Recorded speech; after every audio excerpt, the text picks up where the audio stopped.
Wow. You talk about a debut, not only for post-flight, but the Philadelphia Eagles, one down, one in the books, and it went down, I don't think, any way in which the majority of us thought it could, and that is an absolute dismantling of the Atlanta Falcons.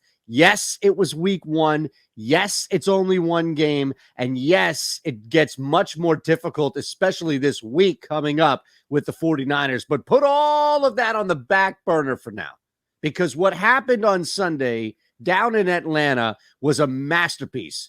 And so many different storylines, three key takeaways from Sunday's victory. Let's start with the obvious, which is Jalen Hurts, which is the focus of so many people's conversations throughout the offseason and even beforehand, following what happened with Carson Wentz. And then this ridiculous offseason of uncertainty of Nick Sirianni himself not naming the starting quarterback. And then right through Jalen Hurts having to answer questions about, well, is it going to be Deshaun Watson? Well, maybe Aaron Rodgers. And just knowing this is his football team. And for the first week, at least, that's all we have under our belt. 1-0, and that's good enough for first place in the NFC East for the Eagles. That was Jalen Hurts. That was a Jalen Hurts special. This kid had his thumbprints, his fingerprints all over the football game, and there was command the entire time, which from Jalen Hurts to everyone else, Nick Sirianni included, the trickle-down effect of emotion and command was unlike something we've seen in a long time. You do have to go back to 2017 to find an offense that was so in tune with every single piece that made it click. And Jalen Hurts came out and bailed Nick Sirianni out a couple of times, bailed his line out a couple of times, was bailed out by Devonta Smith and Hurts a couple of times. It just looked like everybody was working together for a common goal. And it looked like with Nick Sirianni, from play calling, execution, it looked like everybody was on the same page. And even if a decision was made that didn't pan out, like going for it twice on fourth down that didn't net you a first down, you know what? It was the right play call. Everything was in the same flow. And you have to start with Jalen Hurts. He's the reason why that happens. That's the biggest key takeaway from Sunday's just absolute blowout victory. Jalen Hurts leads the charge. And everything else from that on the field, Devonta Smith, Zach Ertz, Dallas Goedert, Jalen Reagor with a huge touchdown. Just go down the list. Miles Sanders, Kenny Gainwell. It was a special victory. And that's where we find ourselves with the second key. And look, Nick Sirianni called a hell of a game. And Nick Sirianni had his guys prepared and ready to go, at the very least, more so than the Atlanta Falcons. And yeah, the Atlanta Falcons had a bunch of penalties in the first half. We're going to get to that because the third takeaway is key, and it's being under-discussed already, I can tell, coming into this week. But number two is simple. Number two is a team that was ridiculed, a team that was questioned, a team that left a lot to be desired with very little to no preseason, came back and did a hell of a job showing and proving that they had everything locked in step. They had everything ready to go when it came to just knowing where to be on the field, knowing how to execute. Some play calls were deep and they were intricate. You saw it took some time. Not everything was super crisp, but how can you expect that really in the first game? The fact that it was as crisp as you got, the fact that they executed so well is just an absolute credit to the coaching staff and the guys out there on the field. You have a nice, healthy blend of vets and young players, young talent on this field. Devonta Smith's going to be special. But Nick Sirianni did a masterful job of calling a game, and Jalen Hurts just picked up and ran with it. And as much as Jalen Hurts deserves a ton of credit for dominating that football game, Nick Sirianni, I think, and I believe, needed that W more than anybody else, including Jalen Hurts.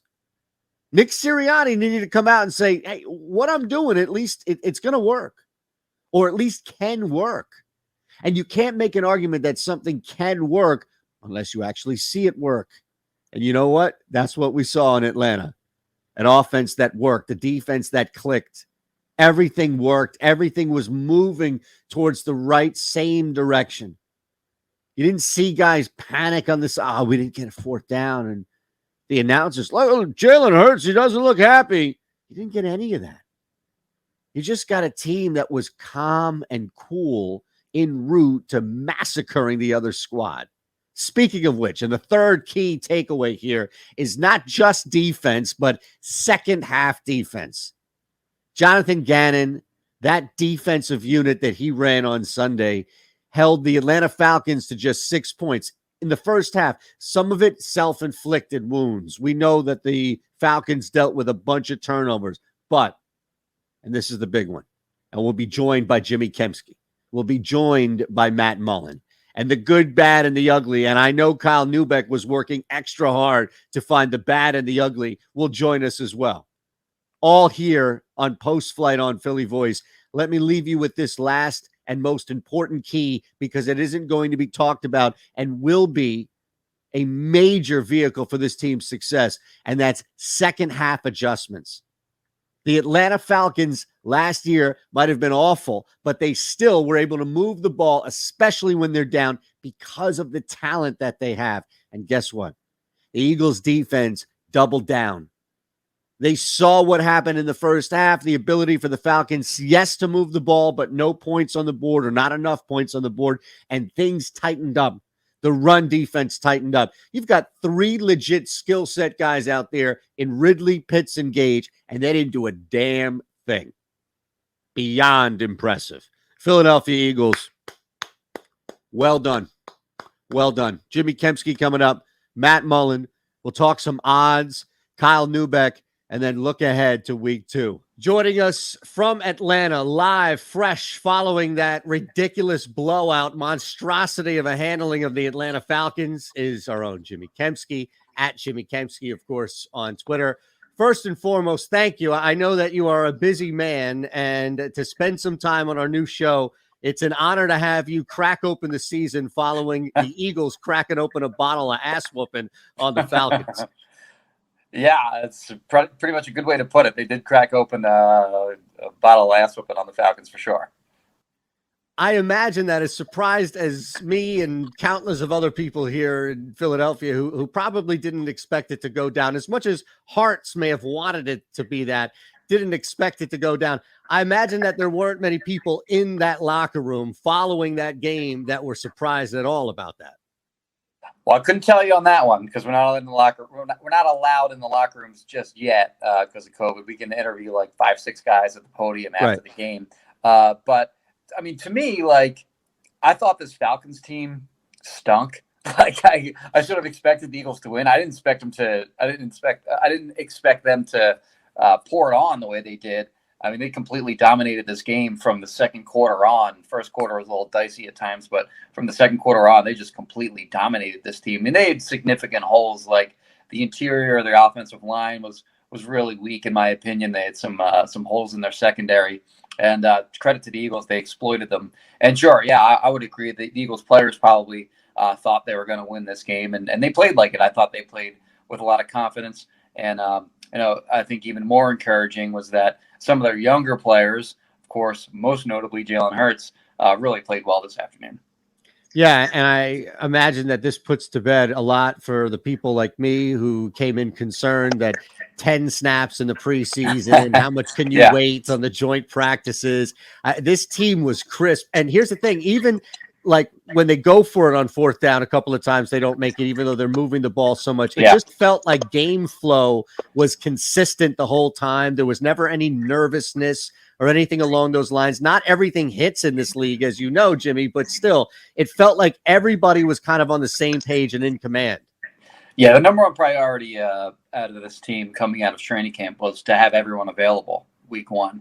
And, last year, I mean, their injury problems are well documented, but in week one, even like they were without guys like Miles Sanders and Lane Johnson and Andre Dillard, who was supposed to be the left tackle at the time, and Derek Barnett and Javon Hargrave and a bunch of other guys. So this year they come into week one and they're only missing one starter in Rodney McLeod. So they had all their weapons at their disposal, and Jalen Hurts was healthy, the rest of the team was healthy, and they came out and I think another priority too. I wouldn't call this a priority necessarily, but they didn't want to show anything in the preseason scheme wise and that kind of stuff.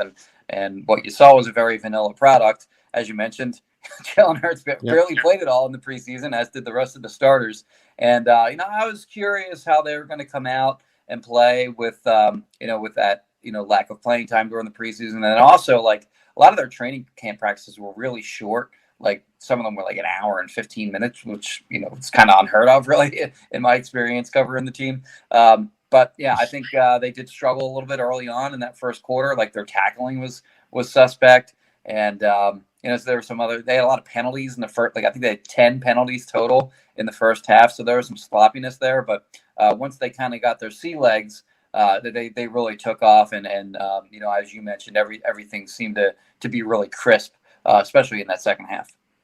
How much can we take away? I know it's week one, but how much can we take away with how the running backs were used? And I know a lot of people who have been clamoring forever, run the ball, run the ball, run the ball. Well, they got their share of it for sure. But the application and sticking to with Kenny Gainwell out there and seeing Miles Sanders just take chunks out of that Falcons defense, how much do you think you can take away from week one and kind of, at least for the next couple of games, look at how Sirianni is going to use that backfield? I was mildly surprised that Boston Scott didn't play at all. That Kenny Gainwell is clearly the number 2 running back, like no question about it, obviously. And he mixed him in there a little bit more than I was expecting. And I thought Miles Sanders, early in the game, left a little meat on the bone on some of his runs. Like there were more yards to be had, and he didn't capitalize on that. But again, as the game progressed, he was a lot better, and I thought he looked really explosive in this game. Like there are some questions about how effective is he going to be in the passing game, catching the ball in the backfield. He really struggled in that area last year, but as a runner, I thought he looked really good in this game. And as a team, they really ran the ball well. Hurts had, I think, 62 rushing yards. I believe Sanders had either 74, 75. Gainwell chipped in like 37, 38. They had 170 something rushing yards as a team, and actually, I don't think it's too far fetched to say that like they're a contender to actually lead the NFL in rushing yards this year, because they do have obviously a weapon at quarterback who can make plays with his legs, and Jalen Hurts. Jimmy, last one. I'm going to squeeze it in really quick just because I'm curious. The Falcons, as bad as they were, as horrific as they were last year, they still had talent to move the football down the field. I know the offensive line is in shambles for the most part, but that's a veteran quarterback with 3 legit targets. Sure. And they were shut out in the second half. That's surprising. Yeah, Matt Ryan, in my opinion, is I guess he didn't look like it today, but so I guess we'll see going forward. But heading into the season, I still viewed him as sort of like a borderline top 10 to 12 kind of quarterback. And as you mentioned, like they have legit weapons in their offense. Like Calvin Ridley had over 1,300 receiving yards last year. Obviously, they have Kyle Pitts, who was the number 4 overall draft pick, which you don't see really from the tight end position. So that goes to show you what kind of talent that he has, that he went that early in what was a pretty decent draft at the top of the draft. Anyway, but you're right. Like they did a great job on each of those 2 guys. And you look at the numbers in the first quarter.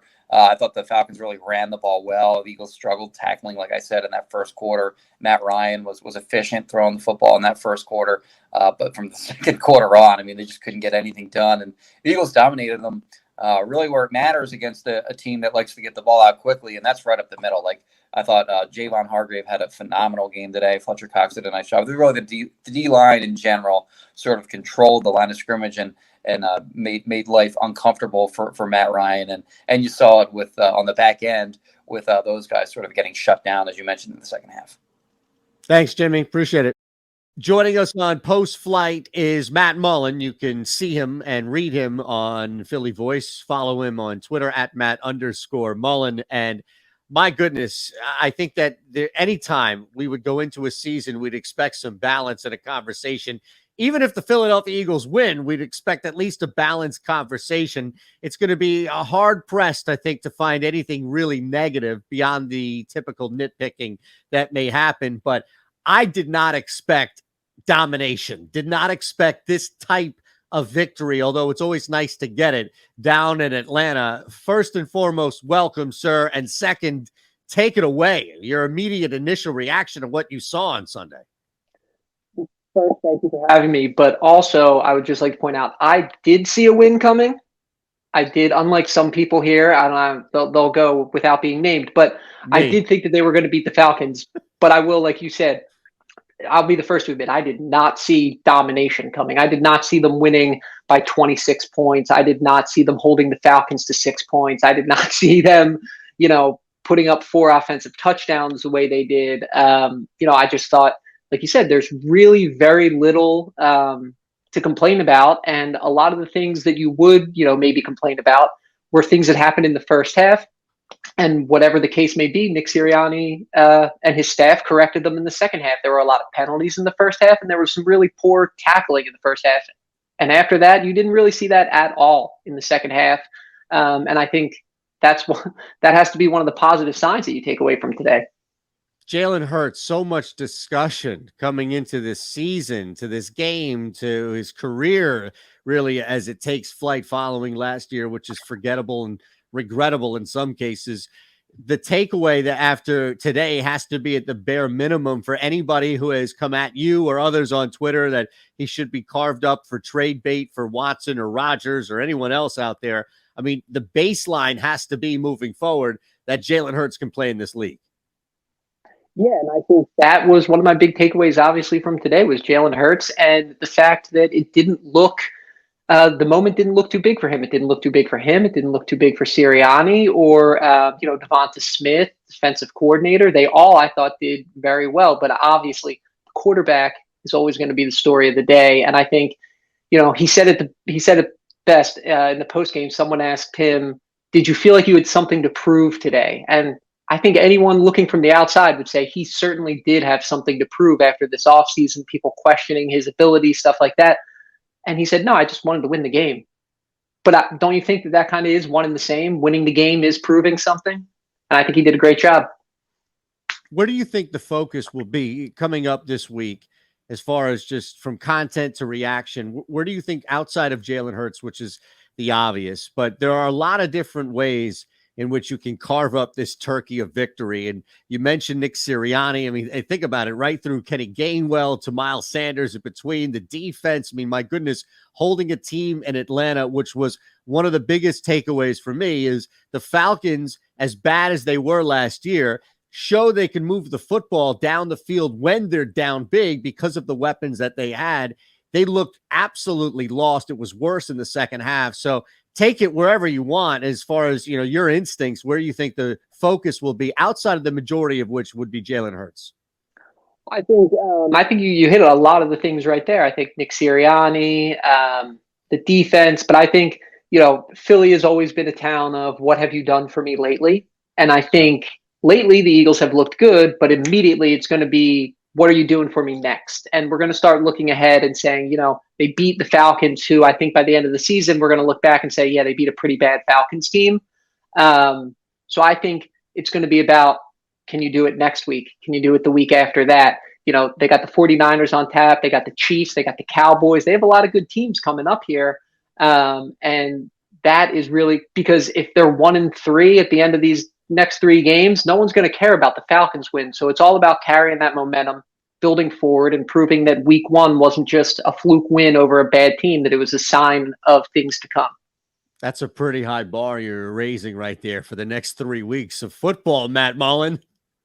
Hey, I'm hoping to watch some competitive football the next couple of weeks. I was slightly down on this Eagles team coming into the season. I'm feeling better about them now. I mean, it's hard not to after that game.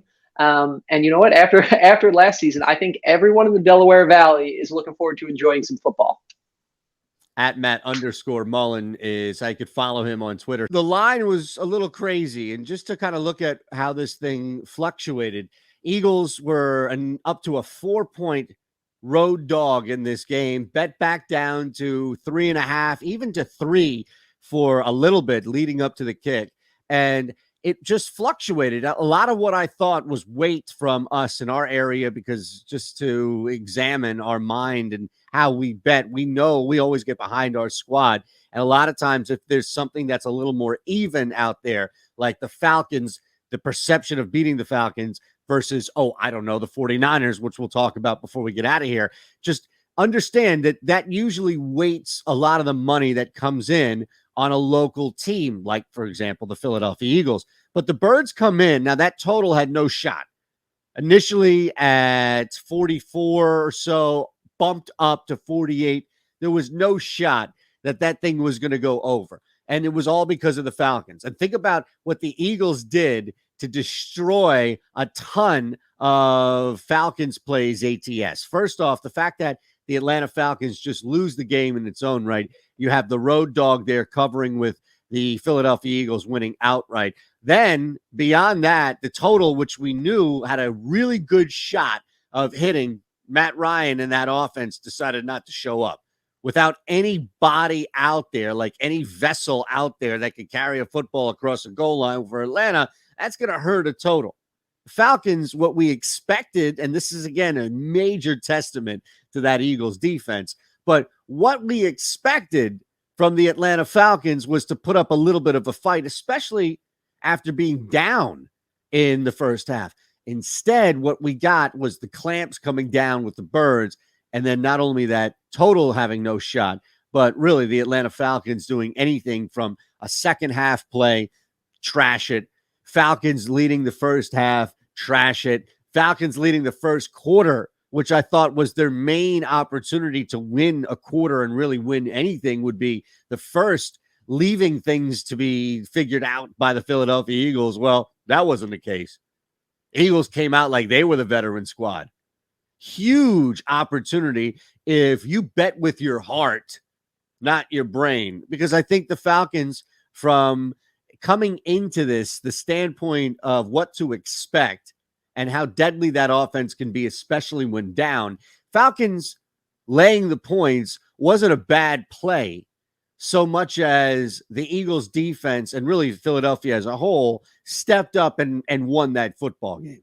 And that's how you know that you can be on the wrong side of a play that works out, or vice versa in this case, where I still think that the Atlanta Falcons, that was as miserable as it's going to get for this team. Week one, stepping out. And look, a lot of people did take advantage of that. It's not just Philadelphia homers who poured in all this money at their local sports book saying, here, take my money, here, all on the Eagles. A lot of smart plays on the Eagles as well. And we'll turn ahead and look at the San Francisco 49ers from a game standpoint.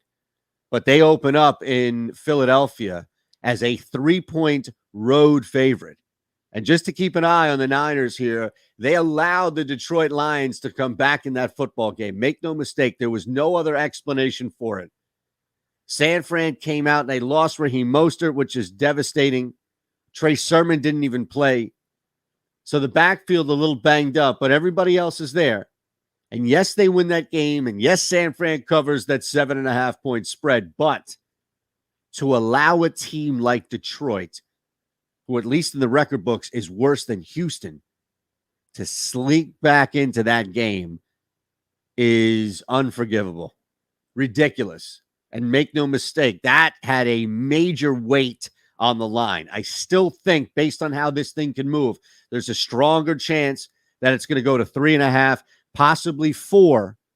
So I still think the play here is to jump in on the Niners -3. The good, the bad, the ugly, and a look ahead on the field, all here on Post Flight. Joining us, Kyle Newbeck now for the good, the bad, the ugly, and look, anything is a break, a vacation from having to go through the Ben Simmons nonsense around and around and around. And you thought maybe you'd have to go with some Jalen Hurts nonsense, but not after that performance against the against the Atlanta Falcons. See, I mentioned Simmons. You're getting your streams crossed here, man. Unbelievable. At Kyle Newbeck on Twitter. Awesome stuff, brother, from what we saw against the Falcons, which was just total domination. Appreciate you first and foremost for popping on here post-flight. Let's start with it. A lot. I'm sure this is going to be a tipped scales answer here. A lot with the good to start off. Absolutely. I think, Jalen Hurts comes into the season with, and still has a decent amount of questions about his ability to be the long-term quarterback for this franchise. But if you're talking about, I don't think he could have done more to impress people today. I think he managed the game well. I think he used his legs well. There were a few times, and I nitpicked in the first half and said, his pocket composure maybe left a little something to be desired. But, you do see the value of having a quarterback who can move.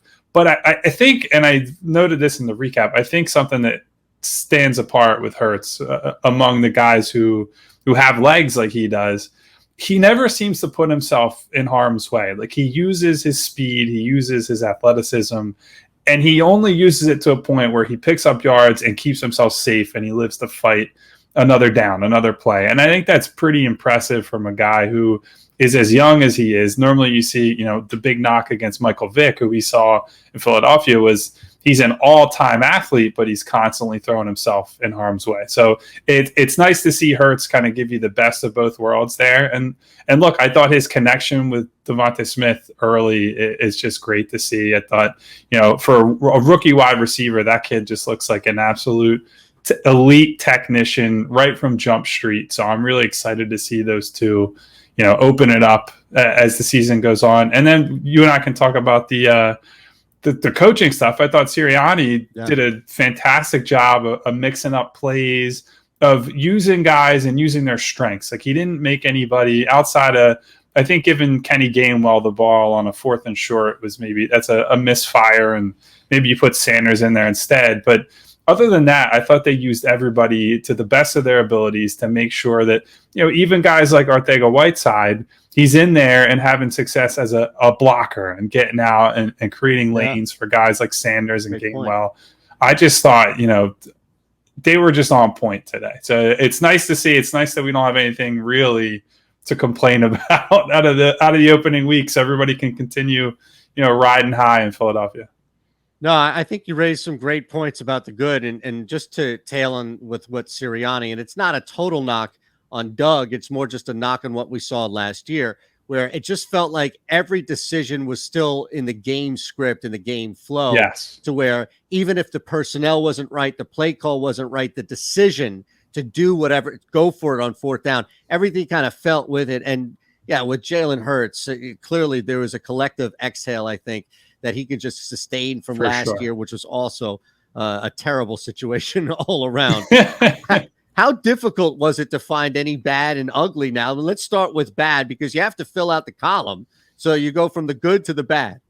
Well, so we do first half and final. And so the first half, I thought there was more negative to reflect on, right? Like, for most of that half, it's a tooth and nail type game. They're struggling to stay ahead. I think if Atlanta doesn't commit some self-inflicted wounds, some self-inflicted errors deep in the red zone, I think maybe we're talking about a different first half and maybe even a different result. But, the defense in the first half, the tackling was just horrendous. I think Avonte Maddox in particular whiffed on 2 or 3 different tackles. There was a play where Jannard Avery actually just straight up fell down when he was one of the guys in the open field ready to tackle somebody. And I thought we were headed toward a potential shootout in this game, but, it ends up turning into a positive. Like, the bad becomes the good, where, they tighten things up with the tackling. I think the run defense, which everybody expected to be a big mismatch for the Eagles coming in, I thought they've really stiffened up and were much better in the second half. I think in the second half, a lot of the pressures they were getting on Matt Ryan turned into actual hits. And then in the fourth quarter, they were just killing him. The interior of the defensive line was just fantastic down the stretch of that game. So yeah, honestly, Eytan, I think everything, not everything negative. They played a little too conservatively for my liking down the stretch, and prevent offense is not ever my favorite thing to watch. I also don't think it's the right thing to do strategically a lot of the time, but really hard to find a big complaint coming out of that game. No, I understand it. And I think if you look at, trust me, because the first half, especially when you apply what happened with the penalties, Not that that's something that's sustainable week in and week out, but I think in game, you can look at halves and how they flow and think, well, coming into this half, it's just a matter of time before that offense in Atlanta bursts, and they were held back because of the flags. And to the Eagles' credit, and this is where I agree with you in the first half, that there was some bad that they kind of sleeked by, if you will, because of the flags. And then in the second half, instead of those seams bursting, they were able to hold that team to no points, which was really impressive, especially because I think a lot of maybe me and others thought that game flow was going to shift. It was just a matter of time.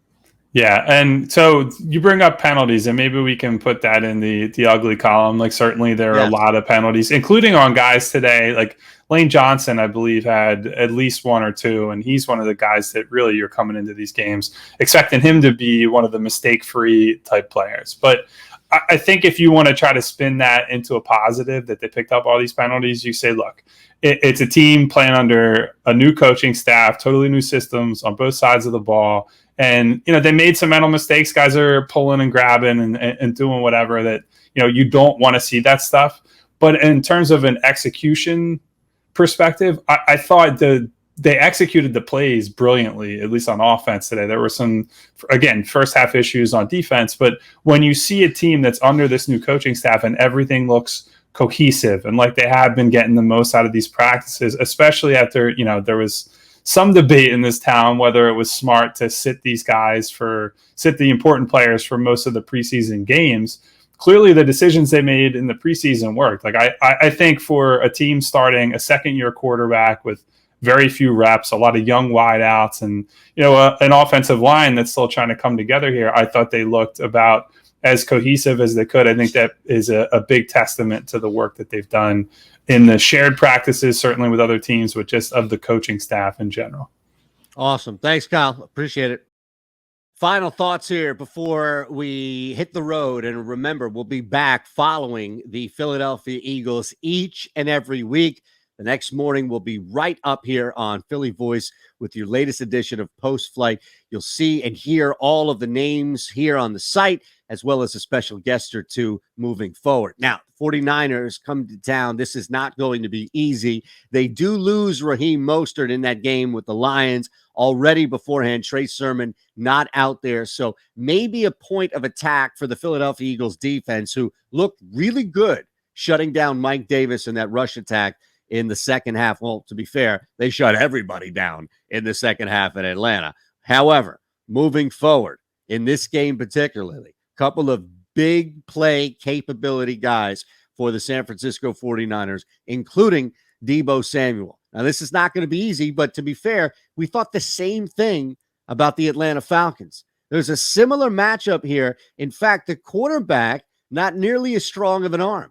So regardless of what happens with Trey Lance or Jimmy Garoppolo and how they move that quarterback around, coming into town following a major letdown in the second half, there might be an opportunity, that point of attack for the Philadelphia Eagles to open this thing up. You get up 7-10 points after one. That's much different of a 49ers team that becomes now super one-dimensional. And yes, you already know the usual suspects coming to town, including George Kittle. That presents a very difficult matchup in the inside of the field. However, the other part of it is, as aggressive and talented and fast as that 49ers defense is, guess what? The Eagles were moving downhill. It really did feel like the field was tilted and the ball was just moving downhill. Miles Sanders, Kenny Gainwell to a lesser extent. This is going to be fun. The Eagles have opened up the door for this type of conversation because the nature in which they won down in Atlanta. Sleek by a squad by a point, a missed field goal at the end, and maybe you feel a little less confident about the Niners. You absolutely manhandle Atlanta. You see San Francisco give up a pretty big lead. You start to feel a little more comfortable. Thanks to Jimmy Kempski. Thanks to Matt Mullin. Thanks to Kyle Newbeck. And thanks to you. Make sure you leave us a like. Make sure you are subscribed to the channel as well. Any comments you have, just leave them below. We'll get to them each and every week. I'm Eytan Shander here on Post Flight.